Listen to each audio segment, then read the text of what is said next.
The first person who told me I no longer controlled my own forest was not a judge, a surveyor, or anyone from the county. It was a 27-year-old compliance manager wearing spotless hiking boots. He stood beside my logging road with two private security officers and handed me a notice printed on Ridgehaven Preserve letterhead.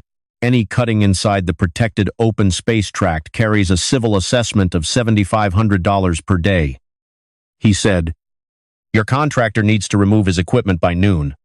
Behind me sat a tracked skidder, a portable bridge, and two log trucks belonging to a forestry company I had hired to conduct a selective harvest. Ahead of me were 62 acres my family had owned since 1971. The compliance manager pointed to a green and white sign nailed to one of my trees. Ridgehaven Preserve Conservation Area. No entry. No vegetation removal. That sign had not been there 3 days earlier. Neither had the steel cable stretched across my road. I asked who had authorized him to enter my property. He opened a folder and showed me a recorded conservation easement describing my entire forest as permanent open space belonging to the Ridgehaven Preserve Homeowners Association. According to the document, the land could never be logged, subdivided, farmed, fenced, or developed, according to the tax office, the deed in my safe, and 53 years of family records. The land belonged to me. The compliance manager told me the discrepancy was not his responsibility. The easement was recorded 2 years ago. He said, "If you objected, you should have challenged it then." I looked at the date, 2 years earlier, while I was sitting beside my wife in an oncology clinic. A developer I had never met had promised my forest to the county. In exchange, Ridgehaven received permission to build 94 additional luxury homes. I folded the notice and placed it in my truck. Then I photographed the sign, the cable, the security officers, and the page containing my parcel number. I told my logging contractor to suspend work, not cancel it, suspend it, because the HOA had made one serious mistake. It assumed that recording a false claim against my land gave it rights. What it actually gave me was a direct line into every permit, loan, home sale, and density bonus that depended on that claim being true. My name is Thomas Avery. I was 65 when this happened, and I owned a tract outside Hendersonville, North Carolina, known in our family as Laurel Ridge. My father purchased it after returning from Vietnam. The original property covered 91 acres of steep woodland, creek bottom, and abandoned apple terraces. Over time, he sold 29 acres along the county road to pay debts and keep the remainder intact. What stayed with us was not useless mountain ground. Laurel Ridge contained mature white oak, poplar, hickory, and red maple. A cold stream crossed the lower section, and mountain laurel covered the northern slope so thickly that my daughters used to build tunnels through it. I worked as a consulting forester for 36 years. I helped landowners plan timber harvests, restore damaged slopes, control invasive plants, and qualify for forestry tax programs. I knew the difference between responsible management and clearing land for quick money. Laurel Ridge had been managed under a written forest stewardship plan since 1998. We harvested selectively. We protected stream buffers. We left den trees and unstable slopes untouched. The last major cutting occurred 18 years before Ridgehaven appeared. W 2024. Several stands had reached the point where another selective harvest made sense. Older trees were crowding younger growth, and storm damage had created pockets vulnerable to disease. My plan removed less than 22% of the standing volume. No clear cutting, no work within the stream buffer, no new permanent roads. The harvest would improve the remaining timber and generate approximately $410,000 before taxes and expenses. Part of that money was supposed to rebuild an old barn into a forestry workshop for my grandson, Eli, who had recently completed his first year in a natural resources program. The rest would pay off medical debt from my wife Susan's cancer treatment. Susan did not live to see the harvest. She died in February, 14 months after her diagnosis. For most of that time, I paid little attention to development beyond our eastern boundary. Ridgehaven Preserve began with survey crews and timber clearing equipment on property formerly owned by a cattle family. The project covered 386 acres and included 272 homes, a clubhouse, a small wellness center, and several miles of private trails. At least, that was the version initially presented to the county. The developer was Arden Peak Communities. Its regional director and developer-appointed HOA president was a man named Wesley Crane. Wesley was 48, articulate, and skilled at making private profit sound like public service. At county meetings, he described Ridgehaven as a conservation-oriented community designed around permanent green space. The website promised that more than one-third of the project would remain protected forever. Homebuyers paid premiums for lots, backing up to what the brochures called an 84-acre native forest preserve. I assumed the preserve lay inside the development. That assumption seemed reasonable. A developer cannot normally promise someone else's land as its own open space. I received 2 letters from Arden Peak during Ridgehaven's early planning. The first offered $680,000 for Laurel Ridge. The second raised the offer to $850. Ling, ling, ling. Both described the property as important to the project's trail and conservation network. I declined. The timber value, family history, and long-term land value made the offers unattractive. More importantly, I did not want Ridgehaven trails crossing the forest or luxury homes lining the creek. Wesley called me personally after the second refusal. He said Arden Peak did not need the entire property. It would consider purchasing a permanent conservation easement, leaving me as the owner but restricting development and commercial timber harvest. I told him Laurel Ridge was already managed for conservation. He said a recorded easement would create greater public value.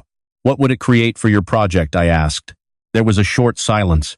Then he admitted that additional protected acreage could support a density adjustment under the county's cluster development ordinance. That meant more homes.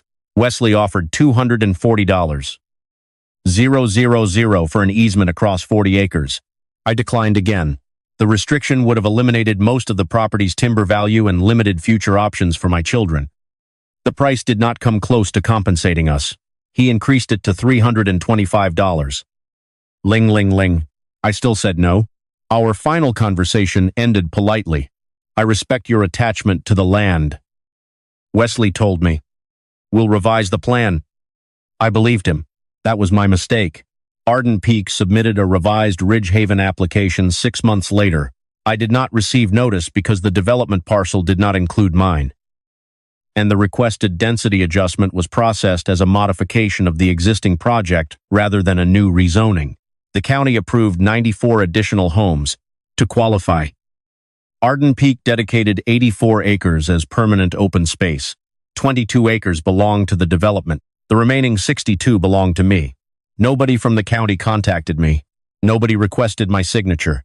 Nobody sent the recorded easement to my mailing address. The document remained buried in a 417-page amendment package. While Susan's health deteriorated and I spent most days traveling between our house and treatment appointments, Ridgehaven's first phase opened the following year. Homes sold quickly. Buyers liked the mountain views and wooded trails. Lots bordering Laurel Ridge commanded premiums between $85,000 and $170. 000 because promotional maps showed no future development behind them.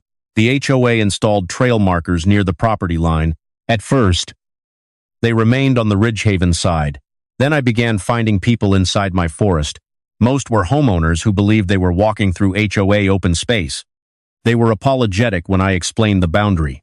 I contacted Ridgehaven's property manager and sent a copy of my survey. The manager promised to correct the trail map. Instead, new signs appeared. The first 2 signs stood near the boundary and were vague enough that I assumed they referred to Ridgehaven property. The third was nearly 400 feet inside Laurel Ridge. I removed it and sent another notice. Wesley responded that Arden Peak's survey showed the open space boundary extending west of the location I identified. I hired surveyor Karen Webb to re-establish the eastern line. Karen found every corner monument except one that had been disturbed during road construction. Using recorded plats and surrounding control points, she marked the boundary. The HOA signs were on my land. So were approximately 900 feet of recreational trail. Karen prepared a map. I sent it to Wesley with a demand that Ridgehaven remove the trail and signs. He replied through an attorney. The letter said the trail lay within a recorded conservation area and that my surveyor appeared to have overlooked post-development title instruments. That phrase concerned me. I ordered a complete title search. Before the report arrived, I saw the green and white conservation sign beside my logging road. The forestry contractor had begun staging equipment for the planned harvest. Someone from Ridgehaven must have noticed. The next morning, the compliance manager and security officers appeared with the $7,500 daily assessment. The amount had no lawful basis against me. I was not an HOA member. Laurel Ridge was not part of Ridgehaven. I had never agreed to its declarations or enforcement rules. But the recorded conservation easement was real, in the sense that a document existed in the public registry. It identified Arden Peak as the owner of an 84-acre protected tract. The legal description attached to it combined Ridgehaven's 22 acres with all 62 acres of Laurel Ridge. The deed reference for my property appeared in the first paragraph. My tax parcel number appeared twice. A map shaded my forest in green. The document had been signed by Wesley on behalf of an Arden Peak subsidiary called Ridgehaven Open Space LLC. It stated that the subsidiary held fee simple title to the entire protected area. It did not. Laura Kim, the attorney who handled my title search, called me that afternoon. She had practiced real estate law in Henderson County for 21 years. This isn't a normal boundary typo. She said, why not? A typo might transpose a number or misplace a line. This exhibit uses your complete deed description. Could someone have copied the wrong document? Possibly. But your parcel is also shown on the planning map, the conservation baseline report, and the density calculation. The mistake, if it was one, had been repeated across several documents prepared by different professionals. Laura also found no deed transferring Laurel Ridge to Arden Peak. Ridgehaven Open Space, or the HOA. There was no purchase contract, no option, no easement signed by me, no power of attorney, nothing. The conservation easement had been recorded by a company that did not own most of the land it claimed to restrict. Normally, that would make the easement unenforceable against the true owner. But removing it from the record still required legal action because Arden Peak refused to acknowledge the problem.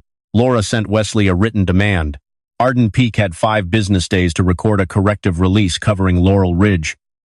Remove all HOA signs and trail improvements from my property. Withdraw the daily assessment.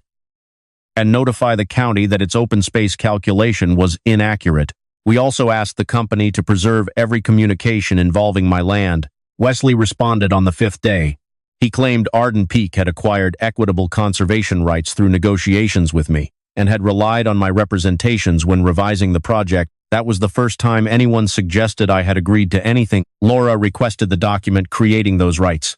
Wesley's attorney sent a copy of an email I had written after our first meeting.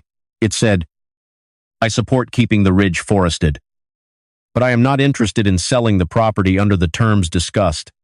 Wesley had highlighted the first clause and ignored the second. Supporting forest conservation was not a contract. It did not transfer title. It did not create an easement. It did not authorize 94 additional homes. Laura gave Arden Peak one more opportunity to correct the record voluntarily. Wesley refused. He offered $375,000 if I would sign the conservation easement retroactively and release all claims. The offer required me to abandon the timber harvest permanently. It also allowed Ridgehaven residents to use the existing trail through Laurel Ridge. I rejected it. The timber alone was worth more than the offer. The restriction would burden the property forever, and the trail would turn my family forest into an HOA amenity. Wesley increased the amount to $500. Ling ling ling. I said no. Then Ridgehaven's security contractor replaced the cable across my logging road with a locked steel gate. They installed it nearly 60 feet inside my boundary. That crossed the line from disputed paperwork into physical exclusion. I called the sheriff's office. A deputy met Karen and me at the site. Karen showed him the marked boundary, recorded plat, and survey coordinates. The deputy contacted Ridgehaven's property manager and ordered the gate unlocked so I could access my land. He documented the structure, but explained that permanent removal might require a civil order because the HOA claimed rights under the recorded easement. I did not cut the gate. I hired a contractor to remove it carefully after Laura provided formal notice, and the sheriff confirmed my access rights. We stored every component on my property and invited Ridgehaven to collect it. The HOA did not.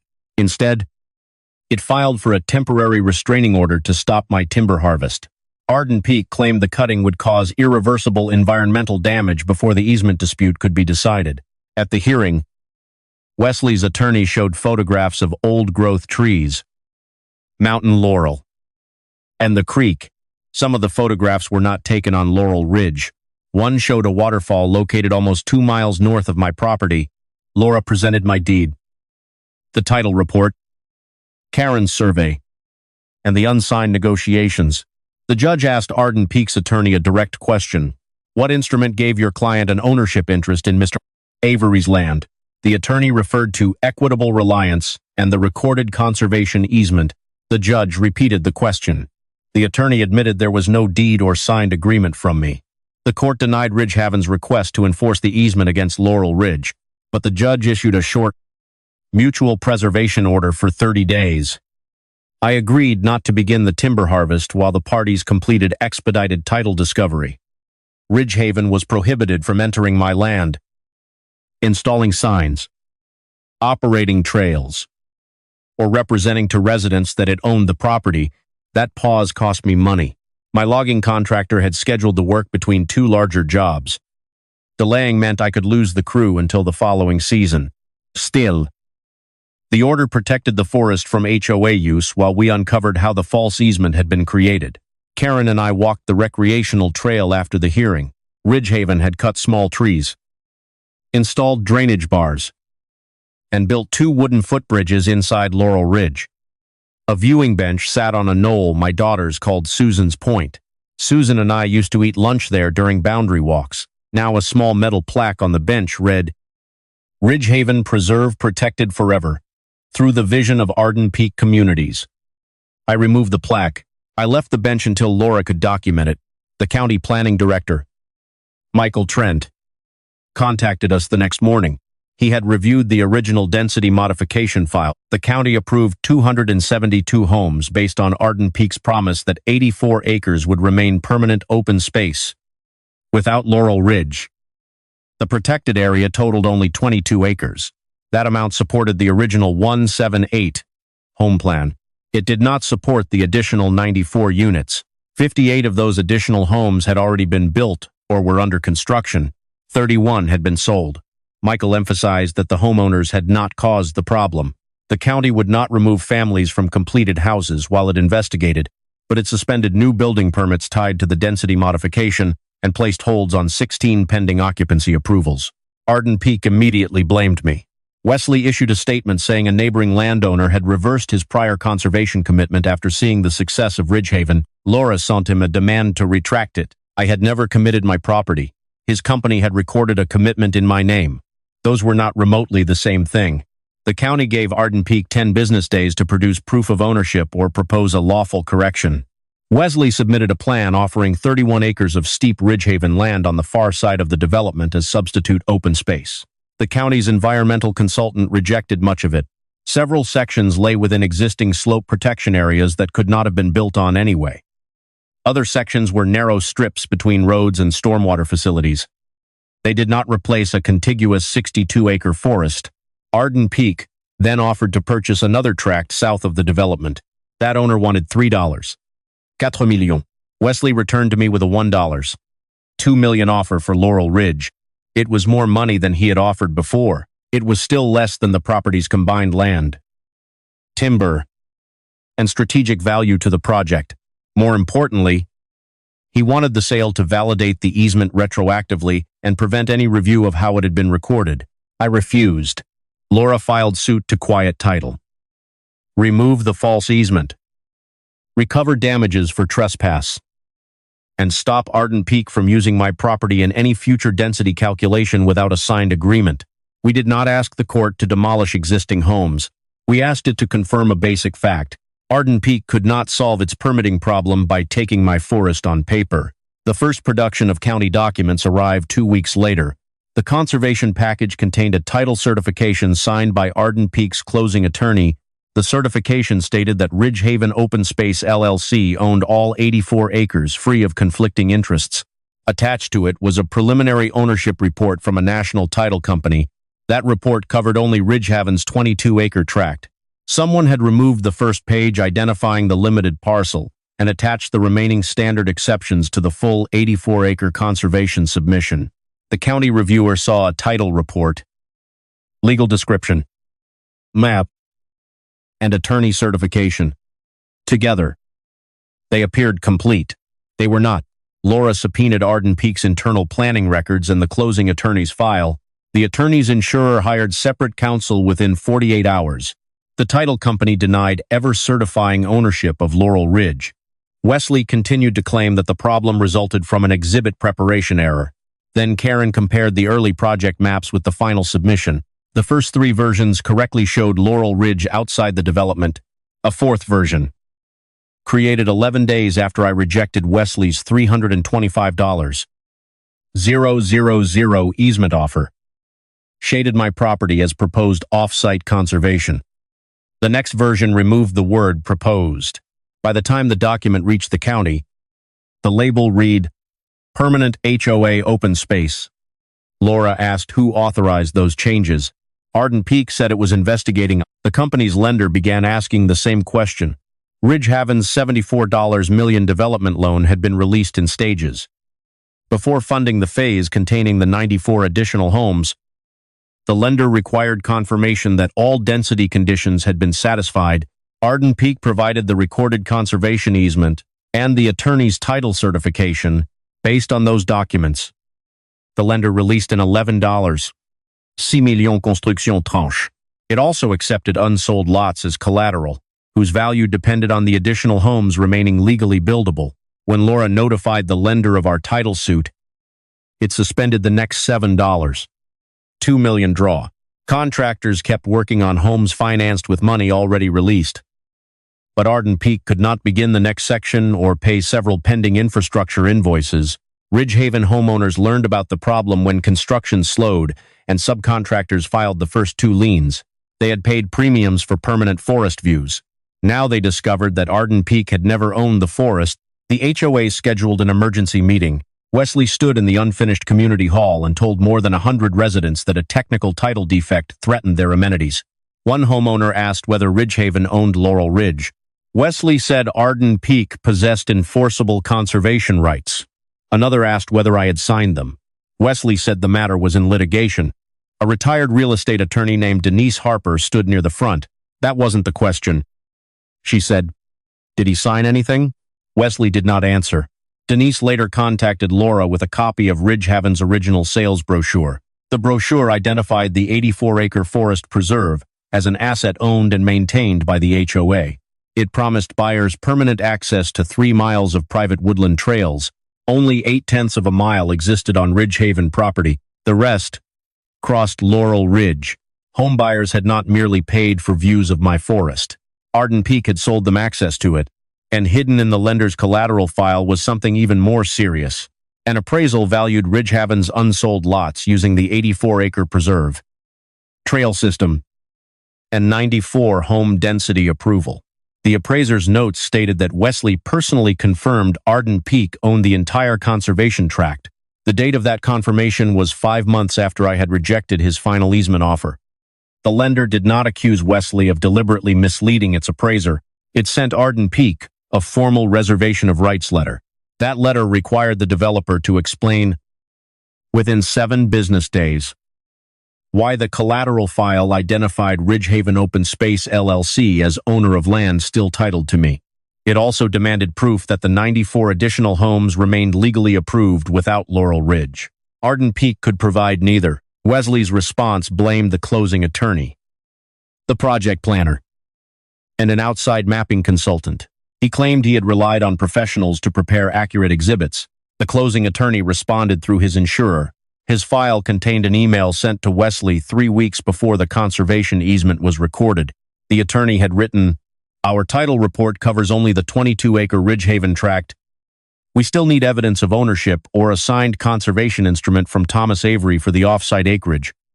Wesley replied that Arden Peak was finalizing landowner documentation and instructed the attorney to proceed with the county submission so the density approval would not be delayed. There was no landowner documentation. The attorney should not have signed the final certification without it.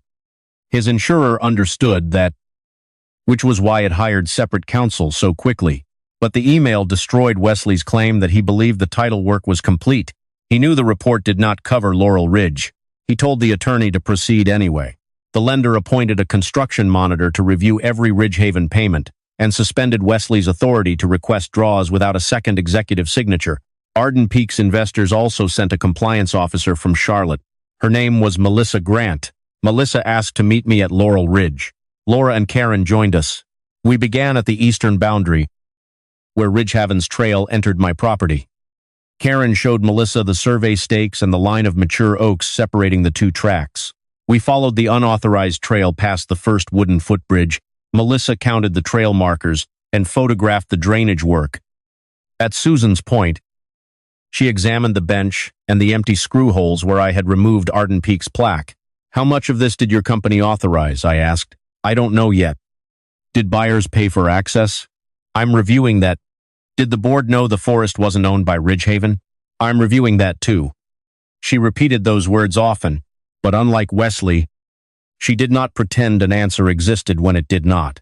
At the logging road, I showed her where Ridgehaven installed the gate and where the sheriff required it to be opened. I also showed her the forestry plan, harvest map, stream buffers, and inventory prepared before the dispute. Melissa studied the marked trees. This isn't a clear cut. No. Wesley described it to the board as commercial removal of the entire forest. He never asked to see the plan. She wrote that down. Before leaving, Melissa asked what I wanted. The easement released. The county record corrected. My logging road and forest restored. Compensation for the delay and trespass. Would you sell the land if Arden Peak paid the right amount? Everything has a theoretical price. But I won't negotiate while your company is claiming it already owns the thing it wants to buy. That was the central problem. Wesley treated the false easement as leverage. If I sold, Arden Peak could preserve its permits. If I refused, the recorded restriction could delay my harvest and cloud my title. Either way, time favored the developer as long as construction continued. Laura's strategy was to reverse that pressure. She requested an expedited ruling on title ownership. The question did not require a lengthy trial. Had I conveyed Laurel Ridge to Arden Peak? No. Had I signed a conservation easement? No. Could a company burden land it did not own? No. Arden Peak opposed the motion. Its attorneys argued that Wesley's conversations with me created an implied agreement and that the company relied on my support for conservation when pursuing the density modification. Laura produced the complete email chain. I had written that I supported keeping the ridge forested but was not interested in selling under the proposed terms.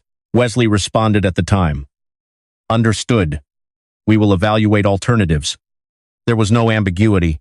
The judge scheduled a title hearing for the following month. Meanwhile, Ridgehaven homeowners organized. Denise Harper reviewed the declarations, sales materials, and public planning file. She found that Arden Peak had used the supposed 84-acre preserve in 3 separate ways. First, it supported the density adjustment. Second, it justified higher lot premiums. Third, it reduced the amount of recreational land Arden Peak had to build inside the development because the HOA trail system supposedly extended through Laurel Ridge. 31 homeowners had purchased lots directly bordering my forest. Their contracts included disclosure maps labeling the property as permanent association, open space. Some paid 6 figures for that assurance. They were angry with me at first. A few sent letters accusing me of threatening their property values by planning to log protected land. Denise persuaded them to look at the title record before deciding who had caused the problem. Once they did, their attention shifted. At the next HOA meeting, Denise asked Wesley whether Arden Peak would refund the Forest View premiums if my title was confirmed. Wesley said the views would remain substantially protected by county slope rules and my own forestry plan. A homeowner named James Porter stood up. "That isn't what I bought," he said. "Your brochure said the HOA owned it." Wesley claimed promotional materials were conceptual and subject to change. James held up his purchase agreement. "The preserve is listed in my lot premium addendum." Wesley ended the question period. The homeowners hired counsel and demanded access to the association's records concerning the forest, trail construction, and maintenance assessments. The developer-controlled board refused. It claimed the documents were protected by ongoing litigation. Denise's attorney filed a records action. That created another lawsuit, another legal expense, and another party examining Wesley's decisions. The title hearing occurred on a Thursday morning. Arden Peak brought 2 executives, 4 attorneys, and its project planner. I brought Laura, Karen, and a box containing the Avery family deeds. The judge began with a recorded chain of title. My father acquired the property in 1971. He transferred it to a family trust in 1999. After his death, the trust distributed Laurel Ridge to Susan and me. Susan's interest passed to me under her estate plan. No deed ever transferred the land to Arden Peak. No signed easement appeared in the registry. Arden Peak's attorney did not dispute that chain. Instead, he argued that the conservation easement should remain temporarily effective because the county and third-party homeowners had relied on it. The judge asked whether reliance could create an interest in land without the owner's signature. The attorney said extraordinary equitable circumstances might justify preserving the status quo while damages were determined. Laura stood. The status quo before Arden Peak's filing was that Mr. Avery owned an unencumbered managed forest. The status quo they want preserved is the condition created by their own false instrument. The judge agreed. She entered partial summary judgment confirming that I held title to Laurel Ridge free of the Arden Peak conservation easement. She ordered the county registry to index a corrective declaration stating that the easement did not burden my 62 acres. She permanently prohibited Arden Peak and the HOA from enforcing conservation restrictions against me unless I signed a future agreement. The ruling did not decide damages. It did not resolve the county's permits. It did not determine whether Wesley acted intentionally, but the cloud on my title was removed. By 4 o'clock that afternoon, Laura recorded the corrective declaration. The next morning, Karen and I walked to the logging road.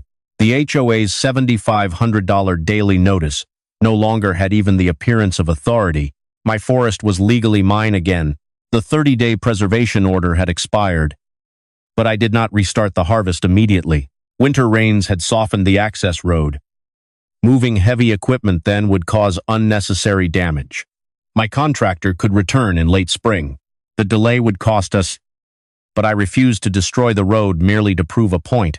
Instead, we began documenting the HOA's physical impact. A restoration forester named Evelyn Brooks mapped 7 miles of unauthorized trail, not the 2 miles we initially estimated. Ridgehaven crews had removed 184 small trees, installed 19 drainage bars, built 2 bridges, placed 36 signs, and compacted several wet sections. Most of the damage could be repaired. The bridges and signs could be removed. Trail surfaces could be loosened and covered with native material. Invasive seeds introduced by foot traffic would require monitoring.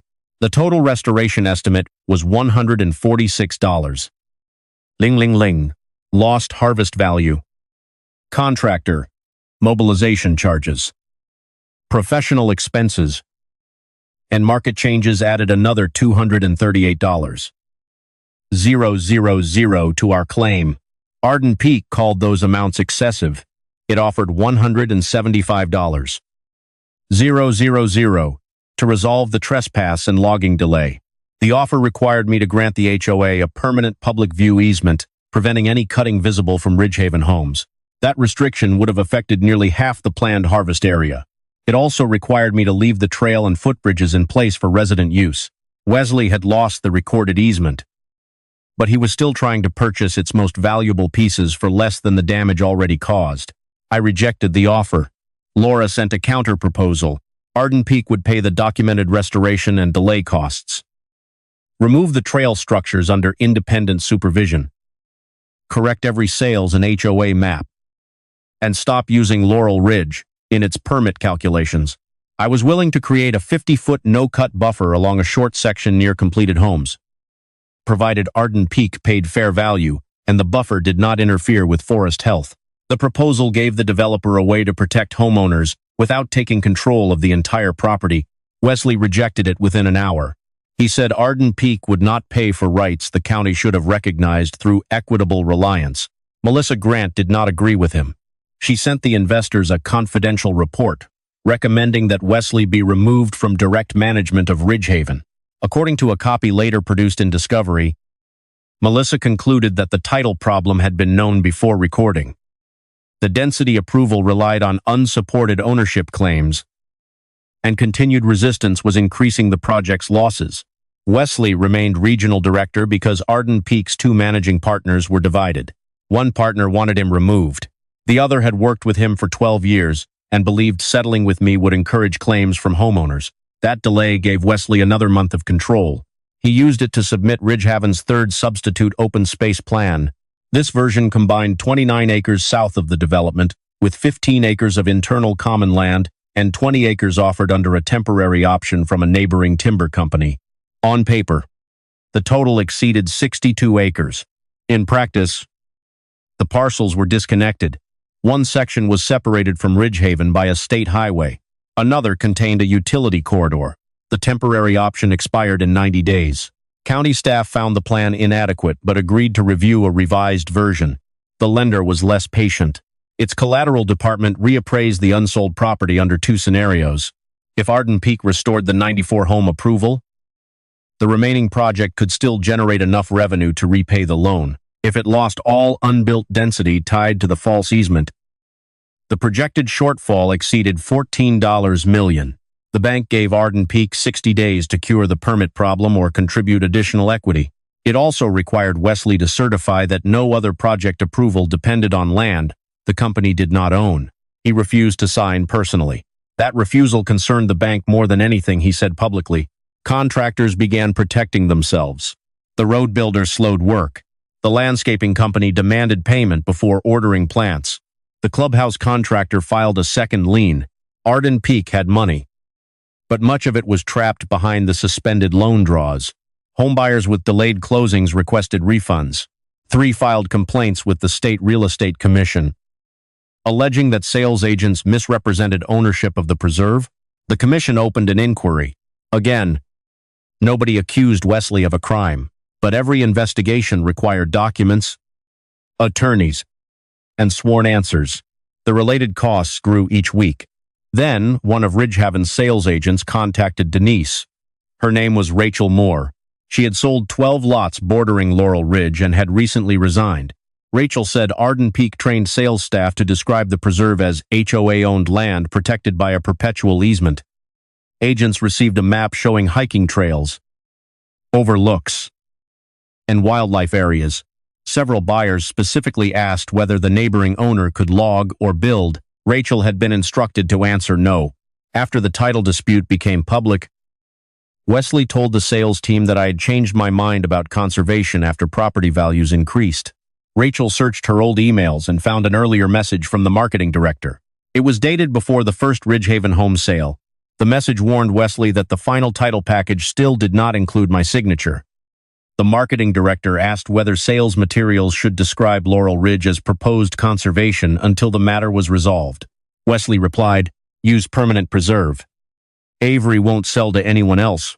Once buyers are in place, we can close him after phase 1. That phrase caught Laura's attention. Close him. It could mean complete a purchase. It could also mean pressure me into signing after homeowners and construction financing depended on the forest. Laura added the email to our discovery exhibits. Wesley claimed close was ordinary real estate language and showed he expected a future transaction. Laura agreed that it was ordinary language. Then she asked why he marketed the preserve as permanent before the transaction occurred. He had no good answer. The State Real Estate Commission interviewed Rachel and requested the full training materials. Arden Peak's insurer reserved coverage for buyer misrepresentation claims. The HOA's insurer did the same for unauthorized trail construction. Wesley's decisions were no longer creating one title dispute. They were creating separate problems for the developer. Lenner. HOA. sales agents, attorney, planner, and buyers. Melissa called another investor meeting. This time, both managing partners attended in person. Wesley presented a recovery plan based on purchasing Laurel Ridge for $2 million. He argued that my refusal would weaken once the forestry contractor returned, and local opposition to logging increased. Melissa presented the alternative: settle my damage claim, restore the trail, correct the sales disclosures, acquire substitute conservation land from willing owners, reduce the final phase if necessary. Wesley called her plan unnecessarily expensive. Melissa looked at the cost comparison. His proposed purchase price was lower than the value Laurel Ridge created for Ridgehaven, but it remained higher than the cost of several substitute options. Wesley still preferred my land because it preserved the forest views buyers had already purchased. The investors authorized Melissa to negotiate with substitute landowners. They also required Wesley to obtain approval before contacting me. He ignored that instruction. 2 evenings later, he drove to my house alone. I met him on the porch. He did not bring an attorney or a written offer. He said the dispute had become destructive for everyone. I agree. I told him. He said Ridgehaven homeowners could lose their open space and property values. They were promised land your company didn't own. You can solve that. So can Arden Peak. He offered $2. $4 million for Laurel Ridge. It was enough to make me listen, but not enough to erase the way he had approached the transaction. What happens to the lawsuits, I asked. Everything ends. You sign the deed and easement. We pay your legal expenses. The county restores the permits and the false title certification, corrected as part of closing. The buyer claims, resolved separately. What about the trail? It becomes legitimate. He spoke as though selling would convert every past action into a harmless advance on a transaction. I asked whether the offer would acknowledge that I had never agreed to the original easement. He said public admissions would complicate insurance coverage. I asked whether Arden Peak would reimburse the HOA for assessments used to maintain my property. He said that could be discussed. I asked whether Wesley would personally sign the settlement. His expression changed. This is a company matter. It became a company matter when you used my deed description. He stood. $2.4 million is more than that land will ever produce for your family. That decision belongs to my family. He left without shaking my hand. I documented the conversation and sent it to Laura and Melissa. The next morning, Arden Peak suspended Wesley from all Ridgehaven negotiations. Pending an internal review, Melissa became interim project director. Her first call was not to me. It was to the county. She withdrew Wesley's latest substitute plan and asked for 30 days to prepare a realistic correction. Her second call was to the lender. She agreed to independent oversight of the remaining construction funds. Her third call was to the homeowners. She acknowledged in writing that Arden Peak did not own Laurel Ridge and that I had never signed the conservation easement. It was the first accurate statement the company had made publicly. That acknowledgement reduced some hostility toward me. It increased hostility toward Wesley. The HOA records case produced another batch of internal documents. Among them was a spreadsheet titled Avery Leverage Timeline. It tracked my wife's illness, the expiration of my forestry plan review, the expected start of home sales, and the date Arden Peak believed I would need money from a timber harvest. A note beside Phase 1 read, once view premiums close, county owners will oppose cutting, easement position forces, sale or long delay. The spreadsheet had been created by Wesley. It was updated 6 days after Susan entered hospice care. He had not recorded my forest by mistake. He had studied when my family would be most vulnerable, placed the easement against the land, sold buyers permanent rights he did not own, and planned to use the resulting pressure to force me into a sale. Laura read the spreadsheet 3 times before speaking. This changes the case, she said. Until that moment, Arden Peak could still argue that the false easement began as a title error and later became a badly managed dispute. The leverage timeline showed something else. Wesley knew I had not agreed. He knew the additional home approvals and lot premiums would make Laurel Ridge more important to Ridgehaven over time. He expected homeowners, lenders, and the county to become sources of pressure against me. And he tracked Susan's illness because he believed medical expenses would make my family easier to force into a sale.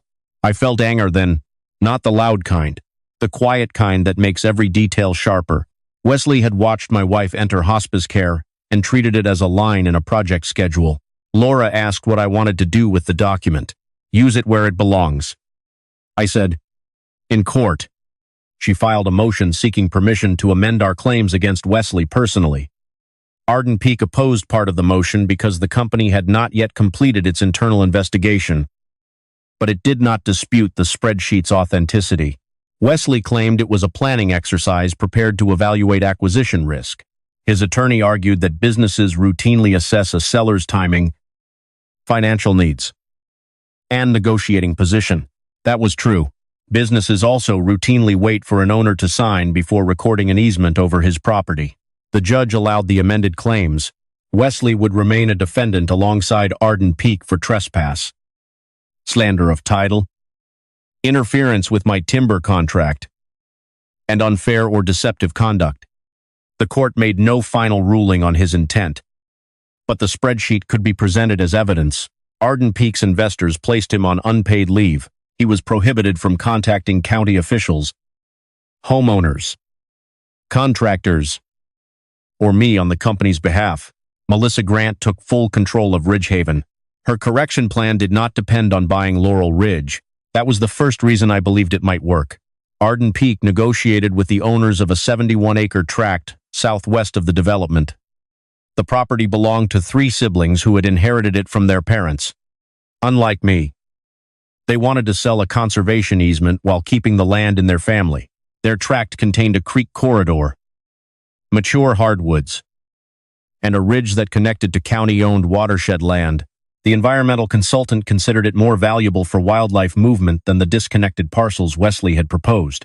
The siblings agreed to a permanent conservation easement for $2.85 million. Arden Peak also dedicated another 11 acres inside Ridgehaven and abandoned plans for 8 homes on a steep section near the northern entrance. The revised package protected 82 acres and reduced the disputed density from 94 additional homes to 86. 58 of those homes were already built or under construction. The remaining 28 could proceed, minus the 8 removed from the steep section. County staff held 2 public meetings before approving the correction. Some residents argued that Arden Peak should lose all 94 units because the original application relied on false information. Others warned that canceling partially completed phases would leave unfinished roads, utilities, and unpaid obligations. The county attorney explained that land use enforcement was intended to bring property into compliance, not punish innocent buyers. The revised conservation package met the environmental goals of the cluster ordinance, the reduced density, additional internal land, and new easement created a lawful basis for the development going forward. The planning board approved it by a vote of 6-1. The approval contained conditions. Arden Peak had to record the new easement before receiving additional permits. It had to fund 5 years of conservation monitoring. It had to correct every public map identifying Laurel Ridge as HOA property. And it had to certify that no trail, amenity, drainage system, or open space calculation depended on land outside its ownership. The county also imposed civil penalties for inaccurate submissions and referred the title certification issue to the state bar and the professional boards responsible for the project planner and survey work. The closing attorney's insurer negotiated separately with Arden Peak and the county. The attorney admitted that he should not have signed the ownership certification without reviewing a title report covering the entire tract. He accepted professional discipline and contributed through insurance to the financial settlement. The mapping consultant produced emails showing that Wesley instructed its staff to remove the word proposed from Laurel Ridge before the final county submission. The planner claimed he assumed Arden Peak had completed the acquisition. That assumption did not excuse him, but it helped identify who directed the changes. The lender reviewed Melissa's correction package. Once Arden Peak recorded the substitute easement, contributed additional equity, and settled several contractor liens. The bank released a limited construction draw. It did not restore Wesley's authority. The loan modification required independent monitoring until Ridgehaven was complete. Contractors returned gradually. The clubhouse opened 6 months late. Roadwork resumed. The remaining lawful homes continued through permitting it. Ridgehaven survived because Melissa accepted a smaller, more expensive project instead of pretending my forest belonged to it. The correction cost Arden Peak far more than the $325. 0. Wesley once offered me for a conservation easement. The substitute easement alone cost $2. 85 millions. Abandoning 8 homes eliminated projected revenue of nearly $7 million. Although the actual lost profit was lower after construction costs, financing delays, buyer concessions, professional fees, liens, and county penalties added millions more, Arden Peak's investors finally understood what Wesley's leverage plan had accomplished. He had tried to avoid paying fair value for land. I did not want to sell. In doing so, he turned a profitable development into a controlled financial rescue. Melissa approached us about settlement after the county approved the correction. The company no longer asked to buy Laurel Ridge. It no longer requested a view easement across half the forest.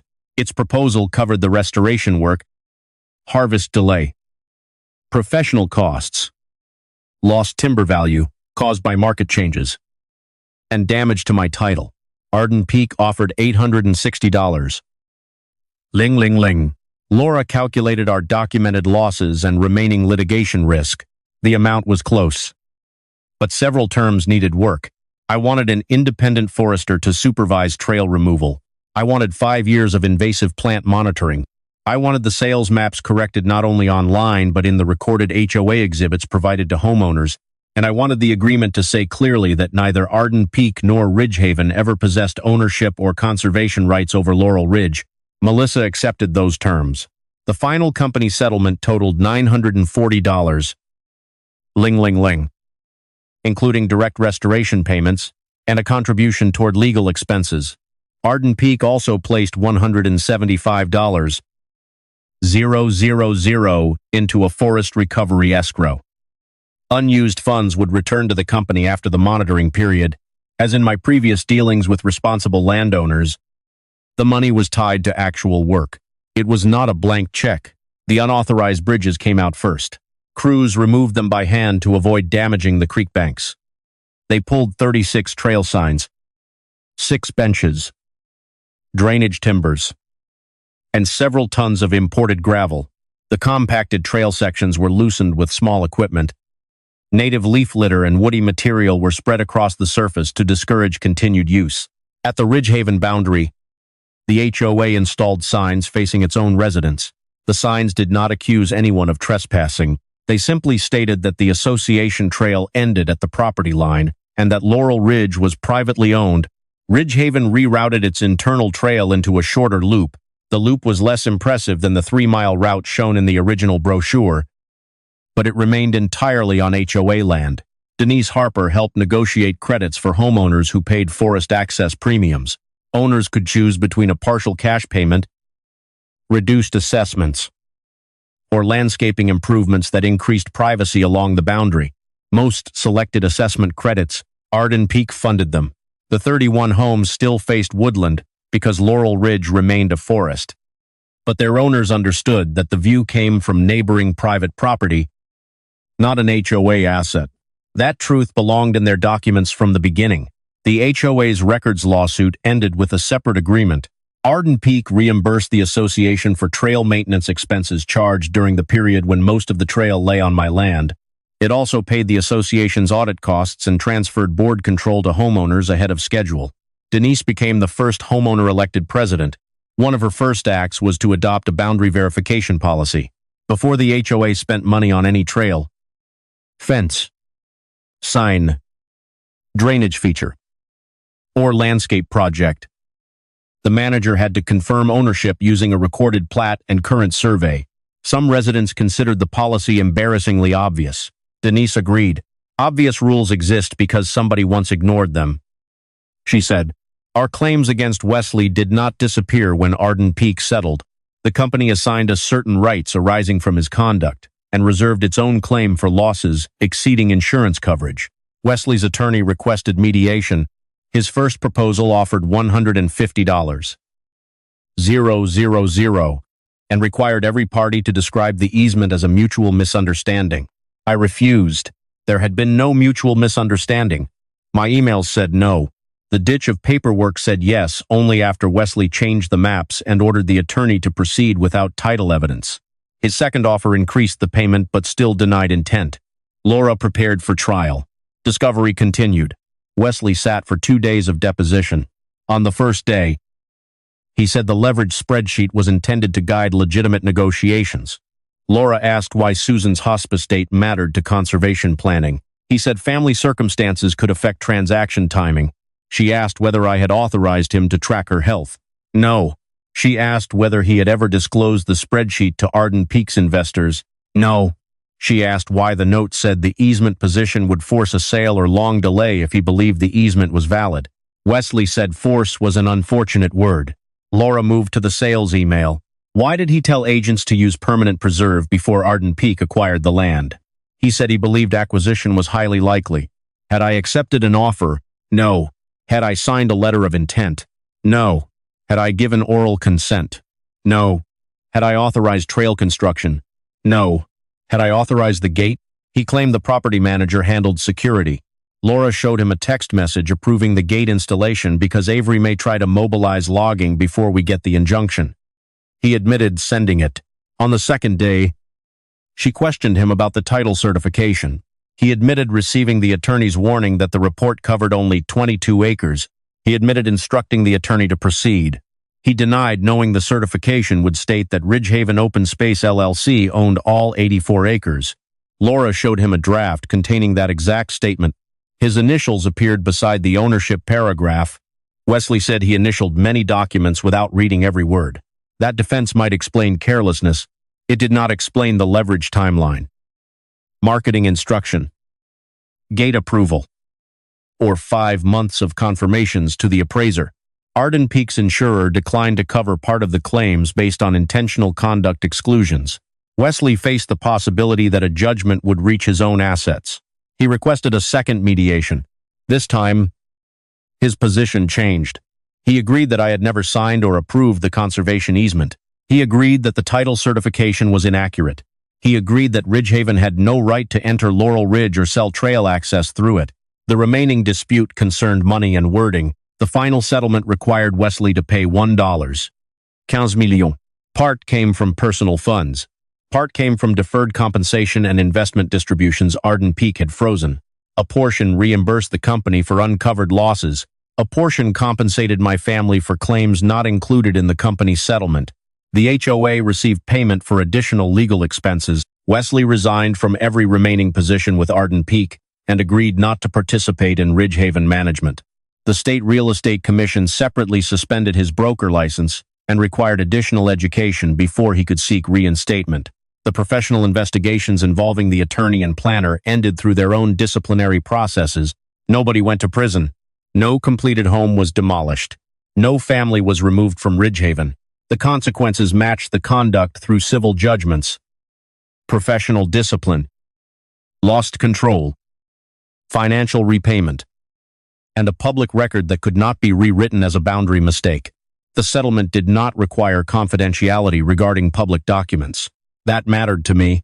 I did not need to advertise Wesley's failure. I did need the next title examiner to understand exactly why the false easement had been removed.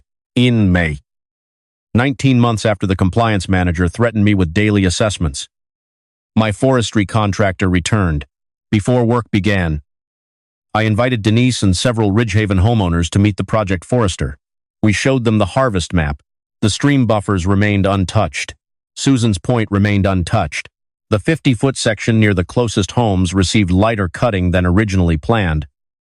Not because the HOA controlled it, but because selective management there made sense. Marked trees were removed in small groups. Skid trails followed stable contours. Portable bridges protected drainage channels. The operation looked nothing like the destruction Wesley had described. Some residents still disliked hearing equipment in the woods.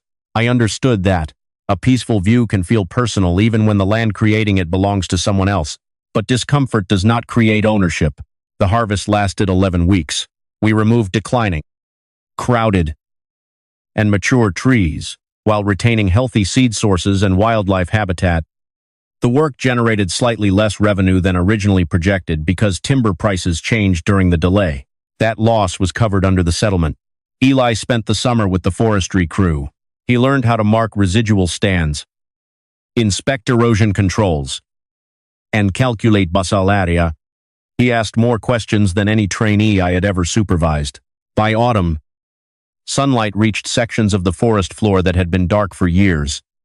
Young oaks responded quickly. Native grasses returned along the restored logging paths. The former HOA trail became difficult to see.